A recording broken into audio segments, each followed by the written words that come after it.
Does it make any sense at all to talk more about Danny Stevens entering the For All Mankind Season 4 finale?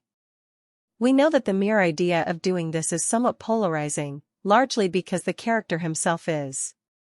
We are talking here about someone who created so much chaos throughout Season 3, only to be revealed as dead this time around about midway through the story. There's certainly a case to never mentioning Danny again and just moving forward. However, at the same time there is potential for the show to go in a really dark place with what really happened to him.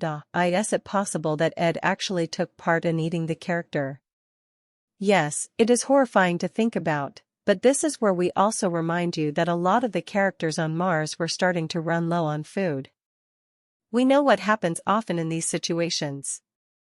Also, some of the symptoms that we've seen Ed suffer from throughout this season could be viewed as comparable to Kuru. This is not something that we can just directly ignore. If Ed did actually eat Danny, it would be useful to start to get some more specifics. We don't have to see it happen directly, but if there's a way it plays into his future, it could be useful to know.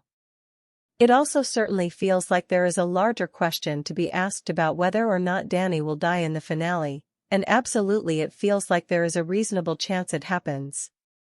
For now, the only thing that we can realistically say is to be prepared for almost anything here. No matter what happens in the For All Mankind finale, it feels like a familiar theme can be echoed. Your heroes are not always quite so heroic. What do you most want to see as we move further into For All Mankind Season 4 and the big finale?